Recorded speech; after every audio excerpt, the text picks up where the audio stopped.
Welcome to episode 2 of Don't Turn Around Scary Stories. Carnivals and fairgrounds, often seen as places of joy and excitement, have a darker history filled with unsettling events that have left lasting impressions. Imagine the chaos at Omaha State Fair, when a Ferris wheel malfunctioned, sending cars and passengers plummeting to the ground. Or the panic at the World's Columbian Exposition in Chicago, where an early roller coaster, the Switchback Railway, derailed, tragically taking lives. These stories serve as eerie reminders that behind the laughter and bright lights, carnivals can have a hidden, more sinister side. By the way, before we begin, I wanted to share something cool. Disney filed a patent for a roller coaster that gives the appearance of jumping the tracks. This design involves a mechanism where the track sections move to create the illusion of a jump without actually leaving the safety of the track. Speaking of roller coasters, I've curated these 13 creepy stories to give you a roller coaster ride of emotions. These stories are not suitable for those who are easily triggered. Buckle up, the terror is about to begin.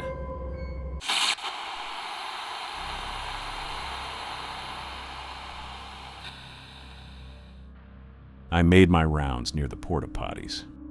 The air was thick with the smell of popcorn and fried dough, masking the unpleasant odors emanating from the portable restrooms.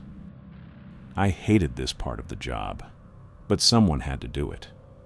Suddenly, a scream pierced the laughter and music. My heart skipped a beat as I turned towards the source, a cluster of blue porta potties near the edge of the carnival grounds. A teenager, maybe 17 or 18, burst out of one, her eyes wide with terror. She pointed back at the porta potty, her voice shaking as she mentioned a spider. My stomach churned. Spiders were my kryptonite. Growing up in the countryside, spiders the size of my hand would race across the floor. Tarantulas, wolf spiders, black widows. I knew them all too well, and I feared them equally. Taking a deep breath, I tried to steady my nerves. I had to check it out. Slowly, I opened the door and peered inside. The bad light made it difficult to see clearly, but nothing seemed unusual at first glance. I started by checking the most obvious places. Lifting the toilet seat, I glanced around the rim. Nothing. I moved to the toilet paper dispenser, cautiously pulling out the roll to check behind it. Again, nothing. My eyes darted to the corners of the ceiling, expecting to see a web glistening in the light. But the porta potty seemed eerily clean. Then I noticed a small hole near the bottom of the wall, just big enough for a small creature. My skin crawled at the thought of a spider hiding there, waiting to pounce on an unsuspecting victim. I tore off some toilet paper and stuffed it into the hole, hoping to block whatever might be lurking. As I worked, a chill ran down my spine. The confined space, the oppressive smell, and the thought of spiders combined to create a sense of suffocating dread. I wanted nothing more than to get out of there, but I had to be thorough. I checked the underside of the toilet seat, the area around the door, and even the corners of the floor. Still, I found no trace of a spider. I was about to leave when I noticed something odd about the base of the toilet. There was a faint, almost imperceptible movement. My heart skipped a beat as I leaned closer, squinting in the dim light. It was then that I saw it, a pair of eyes staring up at me from the darkness. I stumbled back, nearly falling out of the porta potty. My mind raced, struggling to comprehend what I had seen. It wasn't a spider. It was something much worse. Summoning my courage, I leaned in again, this time with a flashlight I carried for such emergencies. The beam of light cut through the shadows, illuminating the horrific sight below. A man, covered in filth and grime, was crouched in the waste tank, his eyes wide and unblinking. My breath caught in my throat. The man didn't move, didn't speak. He just stared up at me with a haunting intensity. My skin crawled, and I felt an overwhelming urge to run, but my legs were rooted to the spot. With a trembling hand, I quickly shut the porta-potty door and backed away, my heart racing. I knew I had to get help, had to alert someone. The carnival continued around me, oblivious to the nightmare hidden within its bounds. I ran towards the nearest security guard, my voice shaking as I tried to explain what I had found. He quickly called for backup, and within minutes, several security personnel surrounded the porta-potty. A crowd began to gather, their curiosity piqued by the commotion. Police arrived shortly after. One officer approached me, asking for details. I repeated my story, my voice barely steady as I described the eyes staring up at me from the waste tank.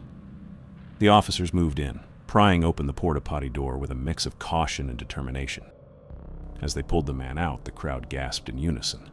He was covered in filth, his hair matted and his clothes soaked. In his hand, he clutched a large feather, its pristine whiteness a stark contrast to his filthy appearance. The feather's presence seemed almost absurd, yet it added an even more sinister element to the scene. It wasn't a spider that had touched the girl. It was him, the man with his feather, tickling her. The man was unresponsive, his eyes vacant and unblinking. The police officers took pictures, documenting the horror of the situation. The flash of their cameras illuminated the man's twisted grin. It was a grotesque, almost triumphant smile that made my skin crawl. The officers hosed him down, the water mixing with the grime to form a putrid stream that trickled into the grass.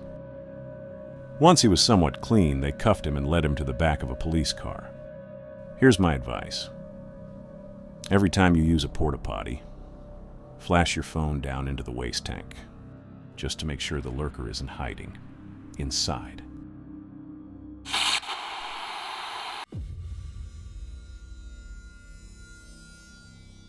This is a quick one about the Disney princess kidnapper.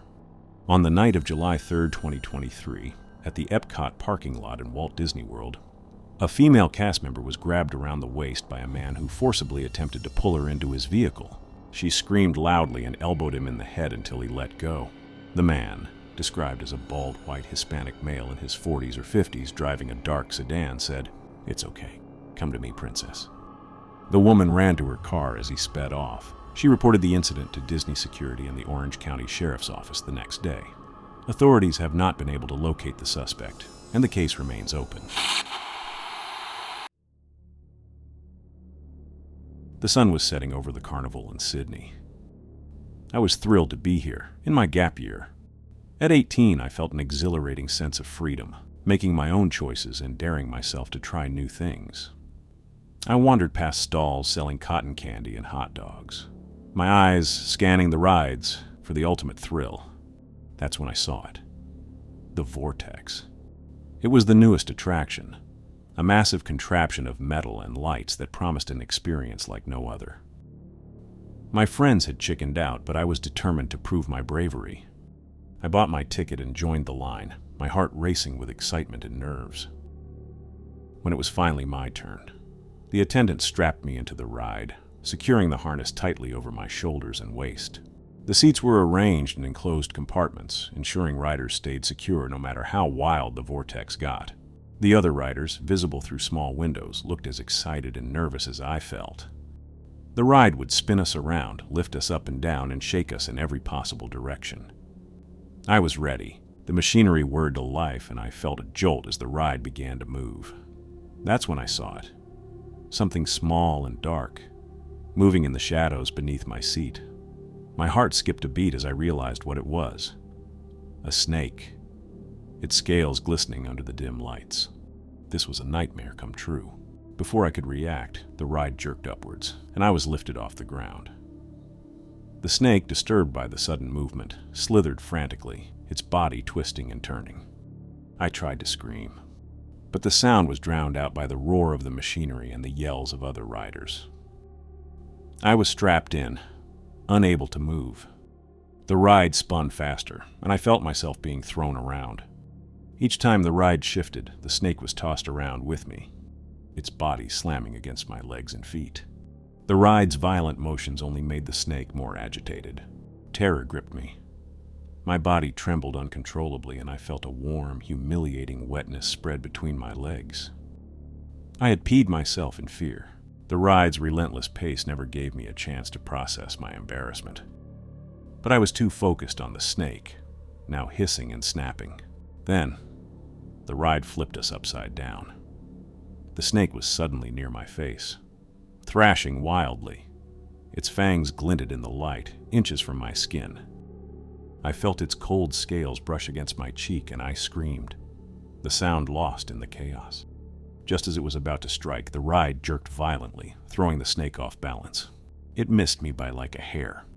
With every twist and turn, I hoped the snake would get thrown out through the gap in the compartment. But it clung on, never leaving. Finally, the ride began to slow. My heart pounded in my ears as the machinery ground to a halt. The snake, seemingly disoriented, slithered out of the compartment, disappearing into the shadows of the carnival. I was left shaking, drenched in sweat and fear. The harness released, and I stumbled out of the ride, my legs barely supporting me. I went home right away, not even saying bye to my friends. I didn't want them to smell the fear and, well, my pee. I went home, showered, then went to a 24-hour store and bought some snake exterminator. No snake is ever getting that close to me again. The carnival lights glittered against the night sky, casting an enchanting glow over the bustling fairground. I was thrilled to be here with my new boyfriend, Ben. We wandered past the food stalls and rides, finally stopping at a game booth with rows of oversized plush teddy bears. Ben's eyes gleamed with determination as he tossed a few rings. He missed the bottles each time. After several tries, he began to look frustrated. It seemed like a scam.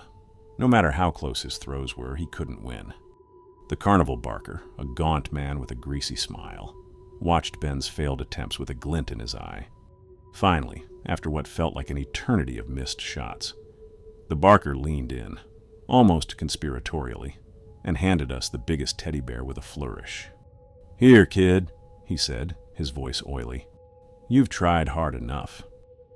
Ben grinned as he instantly handed me the bear. That night, I brought the bear home and placed it in my room. After undressing and taking a shower, I climbed into bed and cuddled up with the bear, feeling its soft fur against my cheek. I noticed a small rip along one of its seams. Determined to fix it, I grabbed my sewing kit from my dresser. When I gently pried the seam open to inspect the damage, I saw something that made my blood run cold. A hidden camera nestled inside the stuffing. Panic surged through me. My hands trembled as I showed my dad the camera. His face turned red with anger. We immediately contacted the police, who agreed to meet us at the carnival. We approached the game booth with the same creepy Carnival Worker. His eyes widened slightly as he saw the police. It was a good thing they were there, as my dad wanted to rip his head off.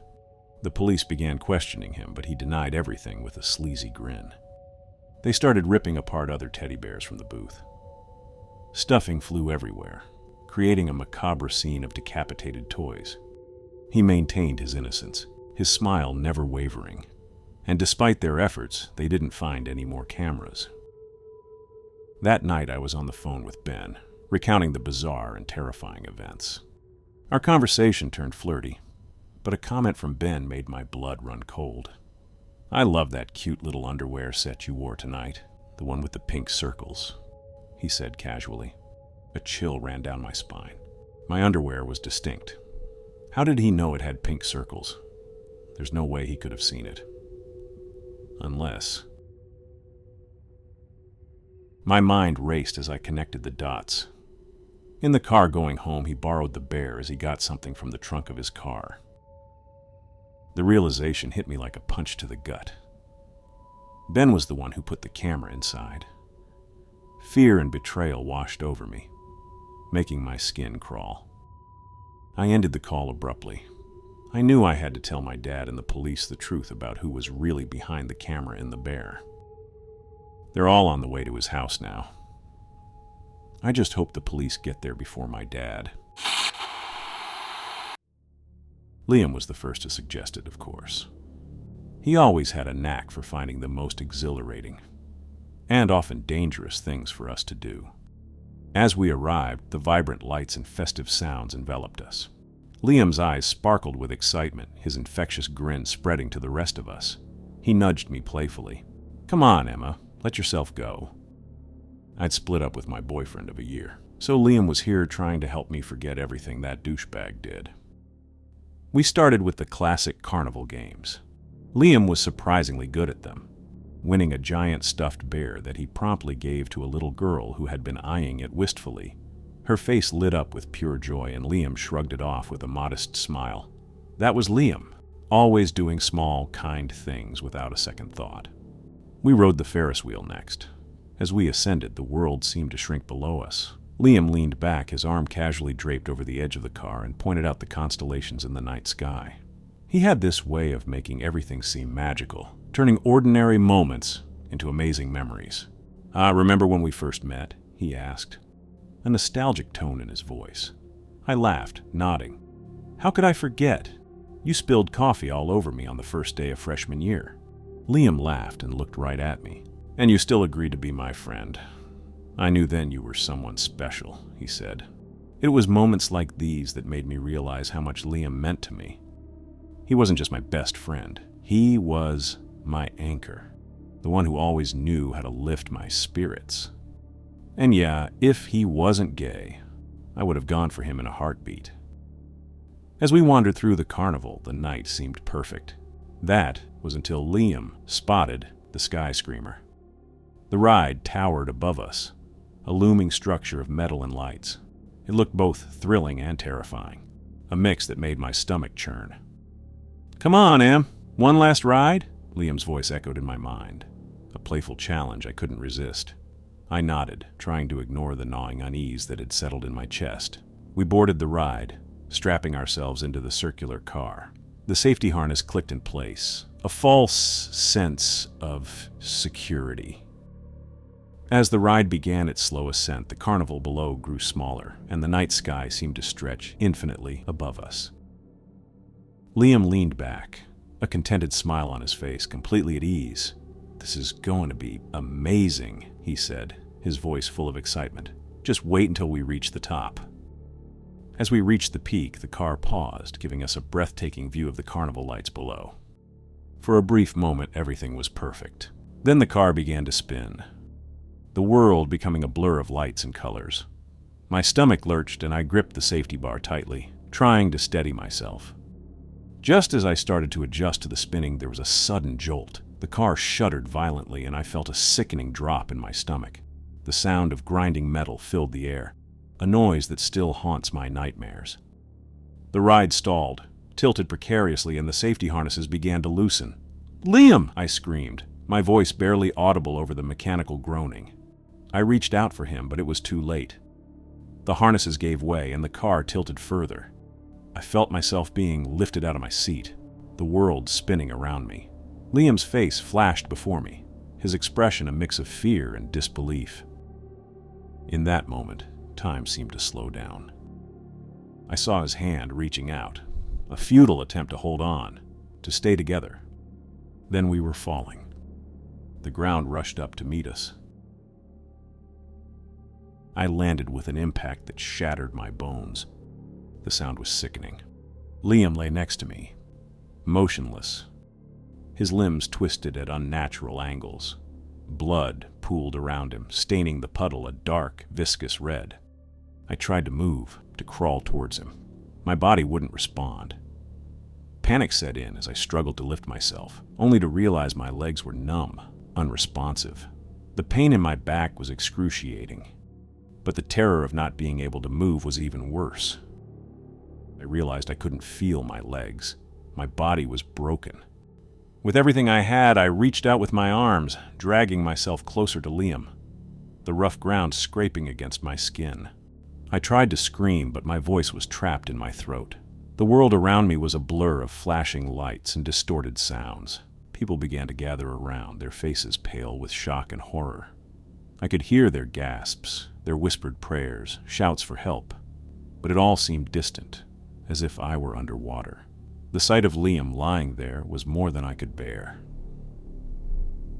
I reached out with my hand, but I couldn't reach him. The distance between us felt like a chasm, insurmountable and cruel. The carnival music continued to play, a twisted soundtrack to our tragedy. I could see people crying, unable to look at the gruesome scene. The once vibrant carnival had become a nightmare, and we were the main attraction. A paramedic knelt beside me, his face a mask of professional concern. He spoke to me, but I couldn't understand his words. The pain in my back was unbearable, radiating through my entire body. My vision blurred with tears as I struggled to stay conscious. The paramedic glanced at Liam's body and then back at me, his eyes filled with pity. He placed a hand on my shoulder, trying to comfort me, but nothing could ease the agony in my heart. As they worked to stabilize me, I watched in helpless horror as they covered Liam with a blanket. The finality of that simple act shattered what little strength I had left.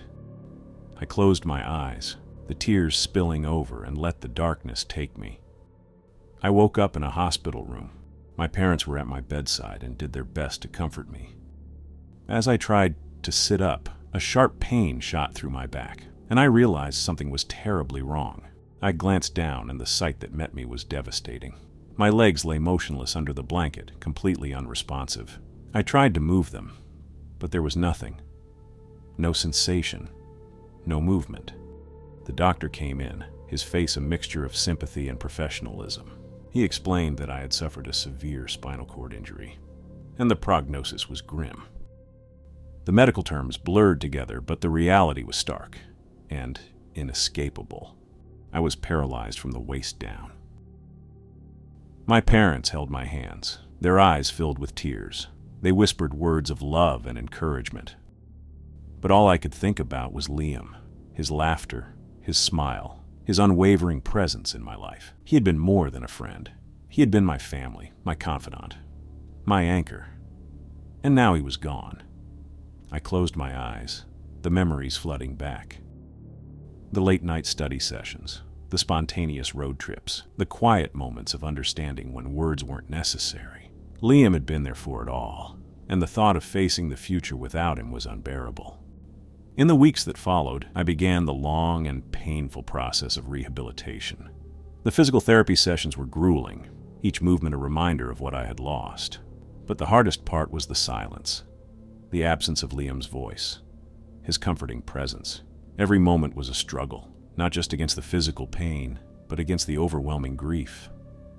Friends visited, their faces a mix of pity and awkward attempts at normalcy. They spoke of their lives, their plans, and I tried to listen, to engage, but my mind was always elsewhere. I missed Liam with an intensity that words could not capture, a void that nothing could fill. One evening, as I lay in bed, I scrunched the blanket in my hands, wishing it was the stuffed bear Liam had won at the carnival. A tangible piece of our last happy memory together. Tears streamed down my face as I whispered into the darkness, "I miss you, Liam. I miss you so much." I wandered through the fairground with my friends, soaking in the vibrant atmosphere. We stopped in front of a brightly lit booth advertising a classic carnival game, Pop the Balloon. A grinning carnival worker stood behind the counter, twirling a dart between his fingers. "Step right up. Step right up. Pop a balloon. Win a prize," he called out, his voice oozing with enthusiasm. His eyes, however, seemed to glint with something more sinister. The game seemed straightforward enough. Rows of colorful balloons were pinned to a board, and all we had to do was pop them with the darts provided. Easy, right? One of my friends, eager to impress, handed over some money and picked up a dart. He threw it with precision, but instead of the satisfying pop we expected, the dart bounced off the balloon and landed harmlessly on the ground. We laughed it off, thinking it was just a fluke. "Let me show you how it's done," the barker said. He picked up a dart and, donning a pair of protective glasses, threw it at a balloon. This time the balloon popped with a loud bang, confetti raining down from inside it. "See? Easy as pie." My friend handed over some more cash and tried again. Once more the dart bounced off the balloon, refusing to pop. Frustration began to set in. Others around us also tried their luck, each dart failing to puncture the balloons. The worker continued to encourage everyone, his grin never fading. It became clear that something was off. The barker's protective glasses struck me as odd. Why would he need them for a simple carnival game? My suspicions deepened. A young girl stepped up next. She aimed carefully and threw the dart. It ricocheted off the balloon with such force that it flew back into the crowd, striking a man in the eye. He screamed in pain, clutching his face as blood seeped through his fingers. Panic erupted, people backing away in fear and shock. As chaos ensued, I noticed the barker's grin had faltered. He quickly tried to calm the crowd, but the damage was done. My curiosity and growing sense of dread compelled me to act. I grabbed one of the darts from the counter and examined it closely. I was expecting the tip to be blunt, but it wasn't. It was sharp, like a brass needle. Determined to uncover the truth, I leaned closer to one of the balloons and touched it. The material felt different, thicker and more rubbery than normal. I pressed harder, feeling a slight give, but it didn't feel like a regular balloon. Just then, a sheriff's deputy, drawn by the commotion, approached the booth. I showed him the balloon and explained my suspicions. He called for backup, and soon the area was swarming with law enforcement. The worker tried to slip away, but he was quickly apprehended.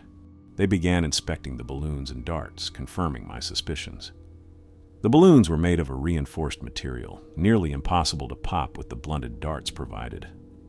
It was all a setup, designed to scam unsuspecting carnival goers. The man who had been struck by the dart was rushed to the hospital.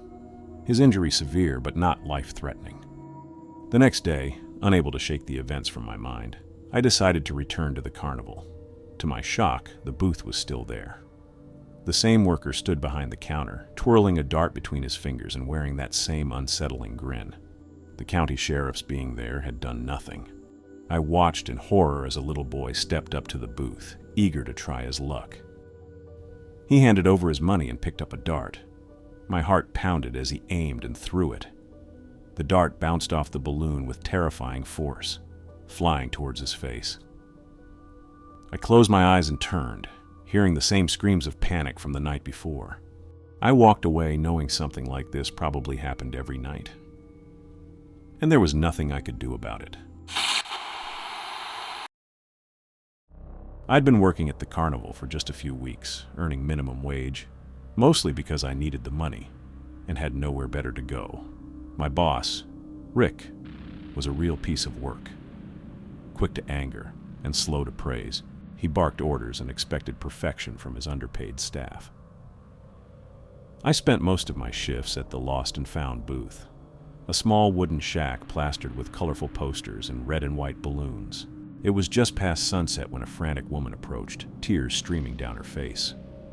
"Please, you have to help me. Julia, she's missing." Her words tumbled out between sobs, her eyes wide with fear. I asked some quick questions, then grabbed the walkie-talkie and called security, my hands trembling slightly. I relayed the info about the missing girl, who was 4. And while it wasn't my call, ordered them to search the grounds and post someone at the exits immediately. As the minutes ticked by, the woman's desperation grew, and so did mine. We waited, every second feeling like forever.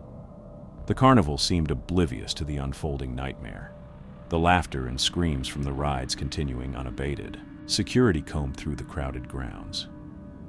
They checked every corner, stopping every ride, inspecting every booth. But there was no sign of Julia. The mother's sobs grew louder, her hands clutching at my shirt, begging me to do something, anything.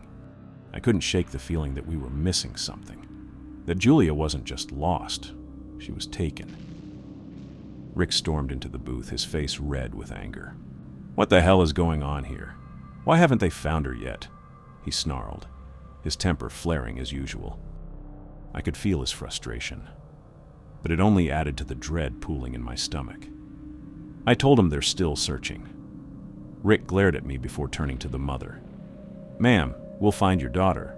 I promise you that," he said. But there was a hollow ring to his words, a lack of true conviction.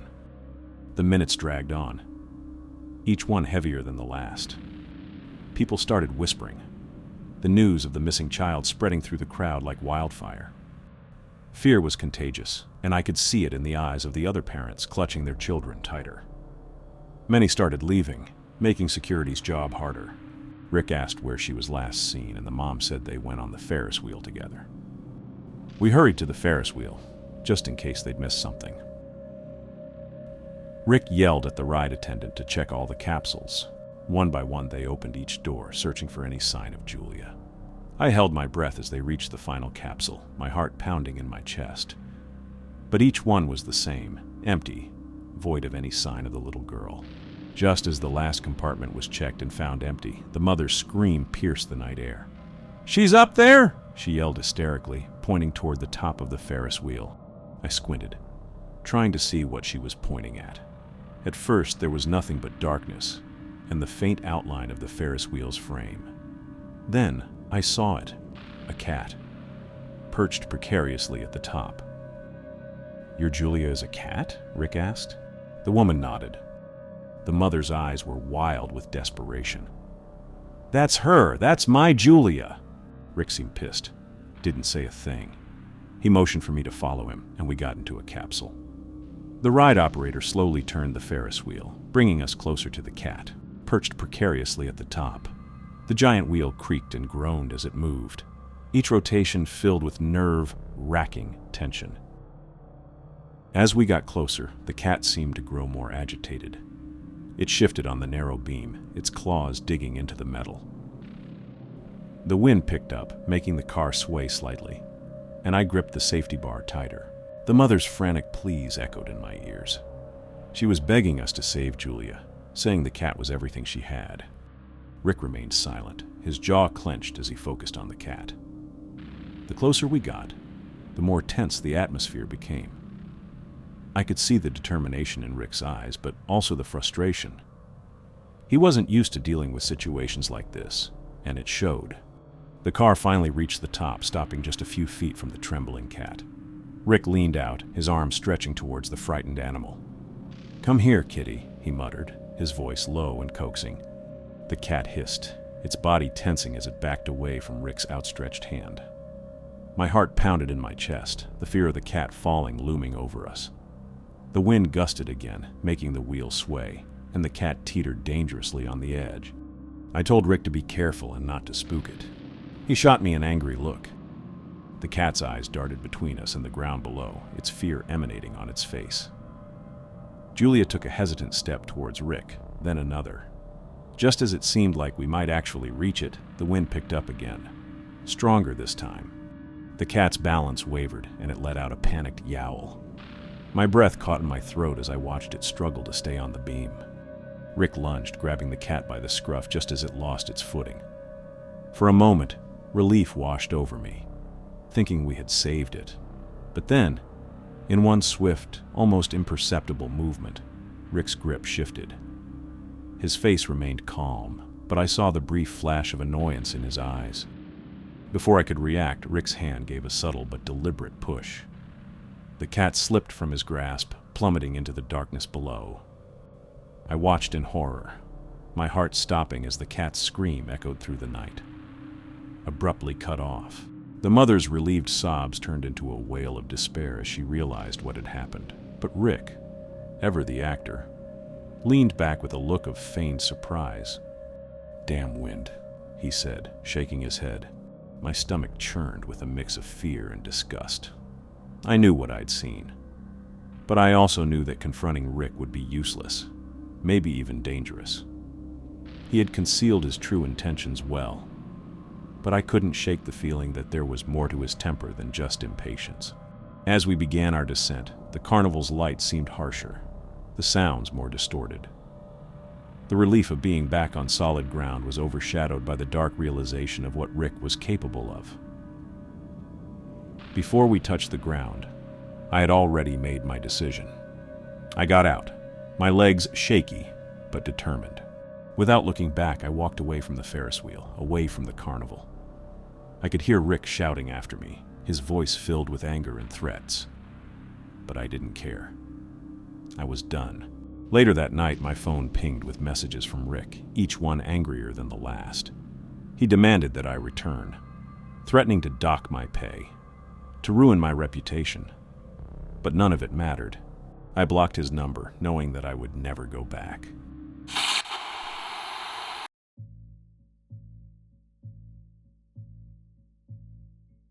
The way this ended shocked me. But let me start at the beginning.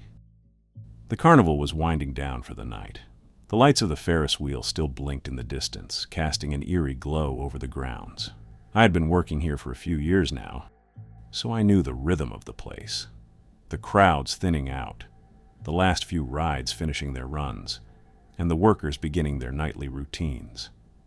That's when I noticed him. He was new, a drifter who had joined us a few days ago. Tall, with unkempt hair and eyes that never seemed to rest.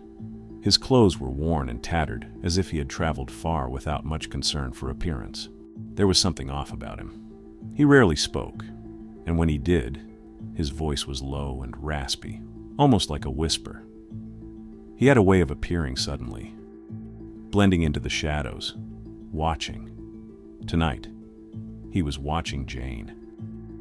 Jane was one of the sweetest people here, always smiling and friendly to everyone. She had been working the ticket booth, her shift ending later than usual. As she cleaned up and counted the day's earnings, the drifter stood nearby, partially hidden in the shadows of the tents. He watched, his eyes never leaving her. There was an unsettling intensity in his gaze, a leering, predatory look that sent warning signs. I pretended to busy myself packing up equipment, all the while checking on him. Jane finished up and started walking toward her trailer, her steps light and carefree. The drifter followed, maintaining a safe distance but never losing sight of her.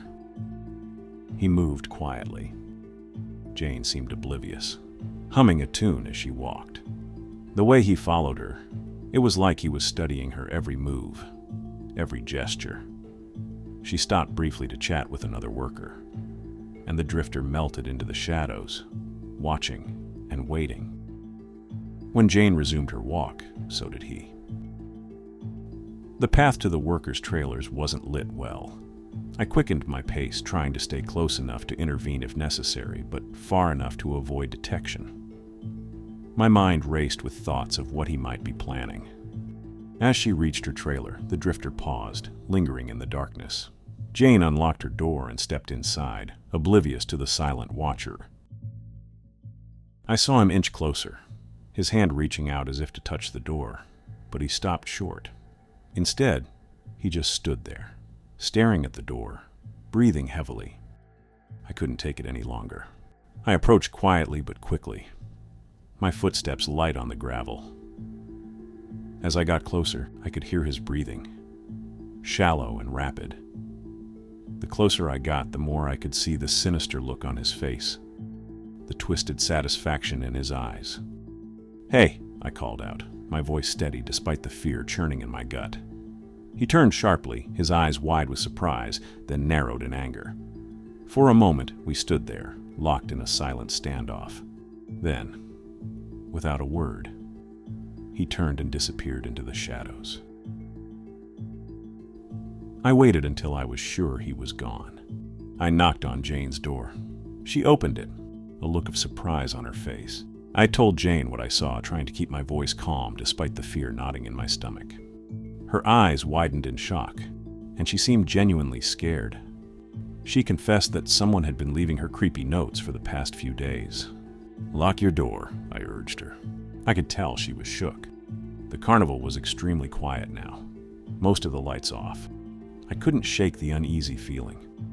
The image of the drifter's menacing stare etched into my mind. Hours passed. I tried to sleep, but my thoughts kept returning to Jane and the drifter. Around 3 a.m., I couldn't take it anymore. I had to make sure she was safe. I made my way back to Jane's camper. As I approached, I saw him. He was standing in the dark, unmoving and silent. I pulled out my phone, shaky hands fumbling to start recording. The light from the screen barely illuminated his gaunt face, but it was enough to capture the sinister intent in his eyes. I watched him through the camera, his figure a dark silhouette against the faint glow of the trailer's lights. He didn't move, didn't make a sound, just stood there, staring. The minutes felt like hours. Suddenly, I coughed accidentally. The sound was loud enough for him to hear. He glanced my way, his eyes narrowing in recognition. For a moment, we were locked in another silent standoff, the tension thick and suffocating. Then, without a word, he walked away, disappearing into the shadows. I watched until I was sure he was gone, then stopped the recording and saved the video. I stayed there for a while longer, standing guard outside Jane's camper, making sure he didn't return. The next day, I saw Jane again. She was chatting with some kids near the cotton candy stand. My eyes scanned the area, and there he was, the drifter. He was leaning against a tent pole, his gaze fixed on Jane. I decided to warn her properly this time. As I moved closer, ready to call out her name, she turned and walked toward him. I stopped, my mouth half open in shock. She went right up to him, her face lighting up with a smile. Before I could say anything, she reached out and took his hand. They were holding hands, standing there like a picture-perfect couple. What the hell? I stopped in my tracks, disbelief and confusion swirling in my mind. How could she trust him, let alone like him? Jane later found me during a break, her cheeks flushed with excitement. She told me that he had asked her out that morning, and she thought it was cute. She liked the attention he was giving her. She saw a mysterious romantic figure while all I saw was a lurking threat. He had stalked her, left her creepy notes, and watched her from the shadows. Everything about him screamed danger, like the type of guy who could snap at any moment and stab her in the night. But I wasn't her, and it was her decision to make, so I nodded, forcing a smile. Jane was happy for now, and I could only hope she wouldn't regret trusting the drifter. I'm still keeping an eye out because sometimes instincts are right, even when no one else sees the danger. The fairground was lit up like a Christmas tree, and the smell of fried food filled the air. I wiped sweat from my forehead as I handed another customer their order from the window of the greasy food truck. This was my first week working here, and I wanted to impress the crew. Mark, a tall, skinny guy with a wicked grin, and his partner in crime, Lisa. Both had been working the fairground circuit for years. One evening, as the crowd started to die down, I overheard Mark and Lisa talking in the back of the truck. They were discussing bizarre things people had found in their food, teeth, Band-Aids, and other gross stuff. They were laughing about it, and it seemed like they were planning something.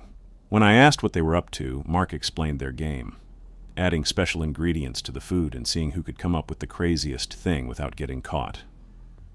The idea was pretty messed up, and I didn't want to join in. At first it was small stuff. Mark would slip a single hair into the batter before frying a batch of Oreos. Lisa added a bit of paper to the batter of a fried burger. They'd laugh and joke about it. The customers, unaware, kept coming back and even complimented us on the unique taste of the food. Their enthusiasm fueled the competition. But things started to escalate. Mark added a used Band-Aid to the batter of a fried hot dog. Lisa upped the ante with a fingernail clipping. I watched in horrified fascination as they tried to outdo each other. The game was getting out of hand. One night, Mark took things to a whole new level. He grabbed a knife and, with a crazy look in his eye, cut his hand. Blood dripped into the batter. "Now, let's see if anyone tops that," he said with a twisted smile. Lisa looked a bit uneasy, but didn't back down, adding a piece of a broken tooth she had found. As the night wore on, I grew more disgusted. The final straw came when Mark, feeling queasy from all the stress and adrenaline, suddenly vomited into the batter. The acidic smell mixed with the oil as he stirred it in, the chunks dissolving into the thick mixture. I watched in horror as he scooped up a portion and dropped it into the fryer. The vomit sizzled and bubbled, turning a sickly brown as it cooked. Just then, a young girl, no older than 10 and wearing a bright pink jacket, approached the counter. She was loud and demanding, tugging on her mother's sleeve impatiently. Mark, with a grin, handed her the freshly fried abomination. "Here you go, sweetie," he said, his eyes gleaming with a perverse delight. "It's free." I so badly wanted to quit and storm out. But I couldn't. I needed the money bad. So I called the local health department, hoping to get them fired so I wouldn't have to deal. The next day, a health inspector showed up. Panic set in as Mark and Lisa tried to hide their special ingredients. The inspector took samples of the food, throwing us all a suspicious look. A few days later, reports started flooding in. Customers were getting seriously sick, complaining of severe stomach cramps, vomiting, and high fevers. The health department traced the outbreak back to our food truck, finding harmful pathogens in the food samples. I watched as the fairground was swarmed with cops and health officials. Mark and Lisa were arrested, looking scared out of their minds. As they were led away, I overheard fragments of conversations among the health officials. Words like contamination, fatalities, made my blood run cold. It wasn't just a few people who got sick. Several were in critical condition and one teenager had died. The realization hit me like a ton of bricks. I should have stopped this sooner.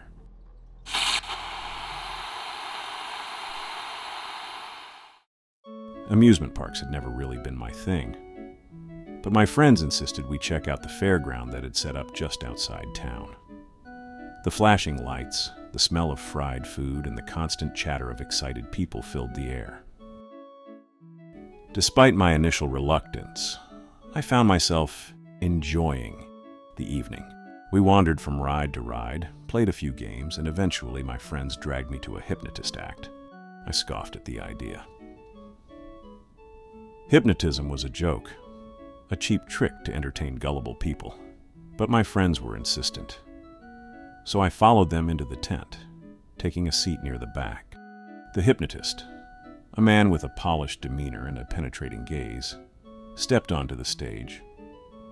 He spoke in a smooth, calming voice, explaining how hypnotism worked. I rolled my eyes, convinced it was all nonsense. As the show progressed, the hypnotist asked for volunteers from the audience. To my surprise, he pointed directly at me. My friends nudged and prodded me, urging me to go up. Reluctantly, I made my way to the stage, feeling the eyes of the audience on me. The hypnotist smiled warmly, guiding me to a chair in the center. He began his routine, waving his hands and speaking in that same soothing tone. I felt nothing, just as I'd expected. Then, he leaned in close and said in my ear, "Play along, or we'll look like fools." The threat was subtle, but the implication was clear. Not wanting to embarrass myself in front of everyone, I went along with it. I pretended to fall under his spell, following his instructions and mimicking the actions of the other volunteers. The audience seemed entertained, laughing and applauding as the hypnotist put on his show. But then something odd happened. My vision blurred, and I felt a strange, heavy sensation wash over me. I blinked, and suddenly everything went black. When I woke, the tent was silent. Everyone was staring at me with shocked expressions. The hypnotist's smile was gone, replaced by a look of concern. My friends were pale, their mouths hanging open in disbelief. I tried to speak, but my throat was dry and my mind was foggy. Slowly, I began to piece together what had happened. The hypnotist had asked me a series of questions while I was under, and I had answered them honestly, without hesitation. The last question he had asked was about a hit-and-run accident that had been all over the local news. To my horror, I realized I had confessed to it in front of everyone. The details came flooding back, but they didn't make sense. I hadn't committed a hit and run. The accident had indeed happened the week before, but I was nowhere near the scene. My friends rushed to my side, whispering frantically about what I had said. I tried to tell them it wasn't true, but I could tell they didn't believe me. Before I could fully process what was happening, I heard the sirens. The police arrived, and I was handcuffed and led away. The audience watched in stunned silence as I was escorted out of the tent. My friends didn't say a word, their faces pale with shock. As I sat in the back of the police car, the reality of my situation sank in. The officers read me my rights and began questioning me about the hit and run. I insisted I hadn't done it, that I was nowhere near, but they didn't believe me. They said I had confessed to details that had never been released to the public. Details only the perpetrator could know. I started to remember what I had said, how the impact had sent the victim flying onto the pavement, the sound of bones breaking, the sight of blood spreading across the asphalt. I described how I'd panicked, driven away, checked the rearview mirror to see the lifeless body lying there. Then, I recalled the most chilling detail: the red scarf. I had described it vividly, fluttering in the wind, soaked in blood. The victim had been a young woman, and that red scarf had been her most distinctive feature. The police had deliberately withheld this detail from the public, hoping it would help them identify the real culprit. And yet, I'd described it perfectly. There was only one explanation: the hypnotist. He must have whispered those details to me while I was under, planting them in my mind. It was the only thing that would make sense, but it sounded insane. Now I sit in a cold cell, charged with a crime I didn't commit, awaiting trial. The horrific details of the hit-and-run play over and over like a nightmare I can't escape. The world doesn't believe me, and the real perpetrator is still out there, at the carnival, asking people to look into his eyes. Don't.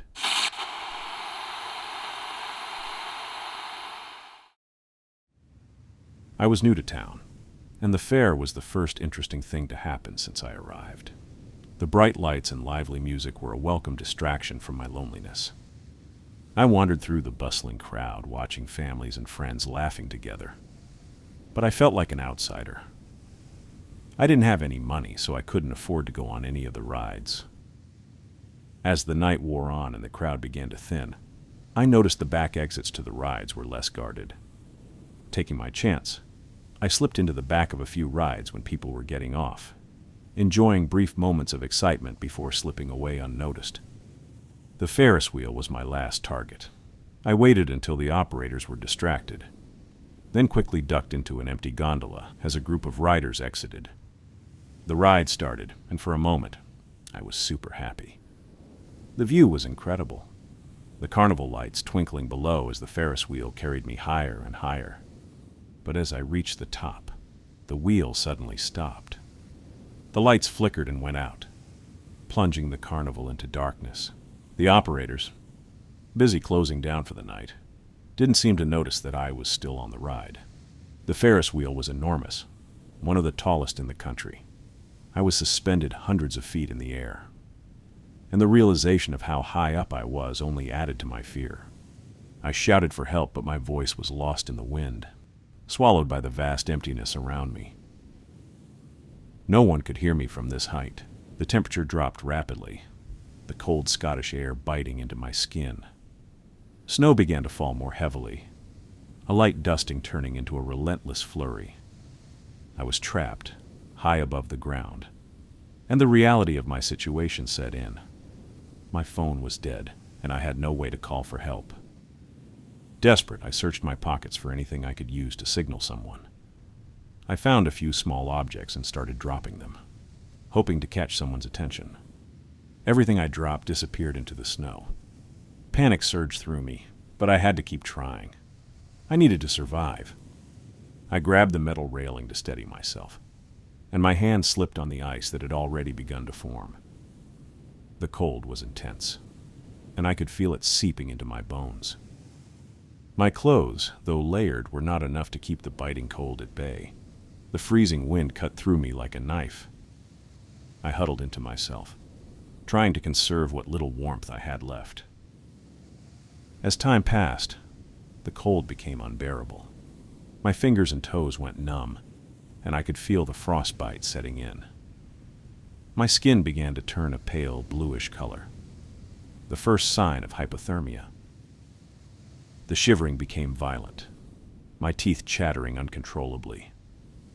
I could barely move, my muscles stiffening with the cold.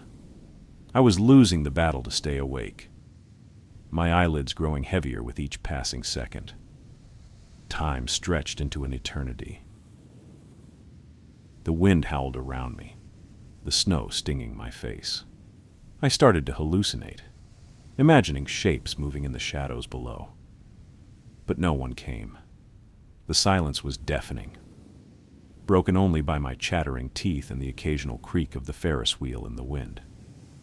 I began to lose hope, my mind drifting in and out of consciousness. The cold was numbing, my body shaking uncontrollably. My thoughts became sluggish, my vision blurry. I thought about my family, my friends, the warmth of my bed at home. I didn't want to die here, alone and forgotten. I was on the verge of jumping out. But just when I thought I couldn't take it anymore, I saw a flicker of light in the distance. My heart leapt with hope. I screamed, using the last of my strength, waving my arms frantically. The light came closer, and I realized it was a security guard making his rounds. He saw me, and I could see the shock on his face as he realized I was trapped. Minutes later, I was being helped down from the Ferris wheel, wrapped in warm blankets, and rushed to the hospital. My skin was blue and mottled, my fingers and toes showing signs of severe frostbite. The doctors said I was lucky to be alive, that a few more hours in the cold would have been fatal.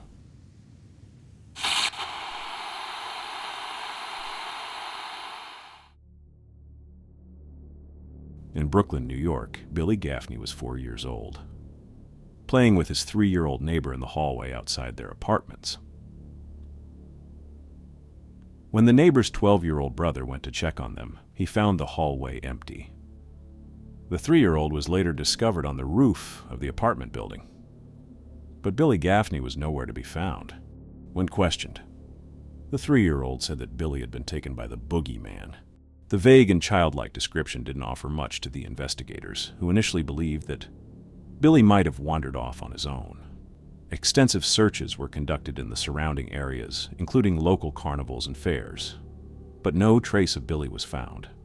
Years later, the case took a horrifying turn. Albert Fish, a deranged and sadistic serial killer, and a carnival worker, made a deeply disturbing confession. He claimed he lured Billy into an empty apartment in the same building, and then took him to a remote location, where he subjected the boy to unthinkable acts, including cannibalism. Fish's description of what he did to Billy was so horrifying that it shocked even seasoned investigators. While Albert Fish was eventually apprehended and executed, the case of Billy Gaffney is often cited as one of the darkest moments in the history of crime in New York City, highlighting the vulnerabilities of children and the lurking dangers in seemingly safe urban environments.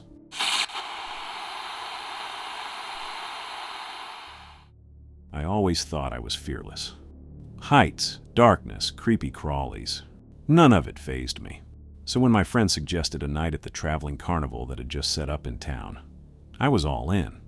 We were a group of thrill seekers, always looking for the next adrenaline rush. We arrived just as the sun was setting, the sky painted in shades of orange and pink. The carnival lights flickered to life, casting a warm glow over the rides and booths. Laughter and music filled the air. As we entered, a friendly woman in her 40s handed out wristbands. She seemed normal, like she blended in. Maybe a mom working a second job. Nothing out of the ordinary. She smiled as she handed me my wristband, but then paused, taking out a black Sharpie. She drew a strange symbol on it, a small, intricate design that I couldn't quite make out. I asked her why she marked mine and not any of my friends, and she said she'd overheard my conversation. That made me a VIP. I laughed and thanked her, and we headed inside. My friends joked about it, calling me the chosen one, but I didn't think much of it. The night was a blur of lights and screams. We went on everything. The Ferris wheel, the roller coasters, the spinning rides that made you feel like you were defying gravity. True to my word, nothing scared me. I felt invincible, riding the high of adrenaline and the infectious energy of the carnival. As the night wore on, we started to feel the exhaustion set in. My legs were wobbly, my voice hoarse from screaming. But it was the best kind of tired. We were about to call it a night when one of my friends, Sarah, realized she'd lost her wristband. "Seriously?" she groaned, checking her pockets again. "Here, take mine," I said without a second thought. We managed to stitch the bands together, and Sarah slipped it onto her wrist. I figured it wouldn't matter since the night was almost over, and I was wiped out. "Let's do one more," Sarah suggested, her eyes lighting up as she pointed towards the ghost house. It was an old, creaky-looking structure at the edge of the carnival, shrouded in darkness. We approached the entrance, and a tall man in a top hat greeted us. His eyes lingered on Sarah's wristband, and I noticed a flicker of recognition. Or was it something else? He smiled, but there was something unsettling about it. "Welcome, VIP," he said to Sarah, his voice smooth and cold. "Right this way." He directed Sarah through a different door than the rest. She looked back at me, confusion and a hint of fear in her eyes. I waved as my friends went in the main entrance. The man looked at me, curious. "Are you too scared to go in?" I told him I'd lost my wristband, and he said it was fine, that he'd look the other way. I followed my friends into the dimly lit entrance. The air inside was cold and damp, filled with the smell of old wood and something else, something metallic. We shuffled forward, the narrow hallway squeezing us together. We emerged into a small, dark room. The walls were covered in peeling wallpaper, and old furniture lay scattered around. The atmosphere was thick with an unsettling vibe, like straight from a Blumhouse movie. Suddenly, a projector flickered to life, casting a shaky image onto a makeshift screen. It showed Sarah, alone in a similar room, her eyes wide with fear. Suddenly, the man in the top hat appeared on the screen, standing behind Sarah. He looked different now, more sinister, his eyes gleaming with a cruel excitement. He produced a large knife, its blade glinting ominously in the dim light. The room fell silent as we watched in horror. Sarah screamed, trying to escape. But the man was too strong. He grabbed her, forcing her onto a table, the knife poised above her. I felt a scream rising in my throat, but no sound came out. My body was frozen, paralyzed with fear. The man brought the knife down, and Sarah's screams echoed through the room, blending with her own horrified cries. Blood splattered the walls, the metallic scent mixing with the damp air, making me gag. I squeezed my eyes shut, but the images were burned into my mind. When I finally dared to open my eyes, the screen was dark, and Sarah was gone. The man appeared again, wiping the blade clean with a rag, a satisfied smile on his face. "Thank you for visiting our ghost house," he said, his voice dripping with mockery. "We hope you enjoyed the show." We tried to leave through a door, but it was locked. So was the way we came in. We debated whether what we saw was real. One of my friends, Javier, was convinced it was all part of the act. "Relax, guys. It's just a show," Javier said, though his voice wavered slightly. "Sarah's fine. She'll probably pop out and scare us any second now." After a few minutes, the door in front of us unlocked, and we stumbled out into the night air, our minds reeling. The carnival lights seemed too bright, the laughter and music too cheerful. It was as if the world hadn't noticed the horror that had just unfolded. We waited, expecting Sarah to come out any moment. Minutes passed, but there was no sign of her. Alarm set in as we realized she was still missing. "Where is she?" I asked, my voice shaking. The man in the top hat reappeared. "Oh, she came out before you did," he said casually. "Must have gone to find you all." His words didn't make sense. My friends and I exchanged worried glances, the knot in my stomach tightening. I texted Sarah nonstop, but she was nowhere to be found. We went to security for help, and I told them everything that happened. The security guards looked skeptical at first, but the panic in our voices must have convinced them to take us seriously. They decided to check the ghost house. We followed them back, every step heavy with dread. When we arrived, the guards banged on the door, calling out to the workers inside, but there was no response. The guards exchanged puzzled looks before trying the door. It creaked open, revealing an empty hallway. "Where is everyone?" one of the guards asked, more to himself than to us. I told them about the VIP entrance, and they looked at me puzzled, signaling for us to lead the way. We pointed out the door, and the guards hesitated for a moment before pushing it open. The smell hit us first, an overwhelming metallic stench that turned my stomach. As we stepped inside, the dim light revealed a scene straight out of a nightmare. Bodies lay scattered around the room. The sight was surreal. The cheerful carnival decorations grotesquely juxtaposed with the gruesome reality before us. One of the guards was already on his phone, urgently calling the police. "We need backup, now!" When the police arrived, we repeated our story, detailing everything that had happened, including the strange mark the woman had drawn on my wristband. The officers listened intently, their expressions growing worse with each detail. The head of security approached, shaking his head in disbelief. "We have no idea who the woman or the man in the top hat actually are. They aren't part of our staff." I overheard the police say every victim had a wristband with the same strange mark that was put on mine. The woman would choose the victims, and the man with the top hat carried out her picks. Who they are and why, I have no idea. But I know how close I came to dying. And it really scares me.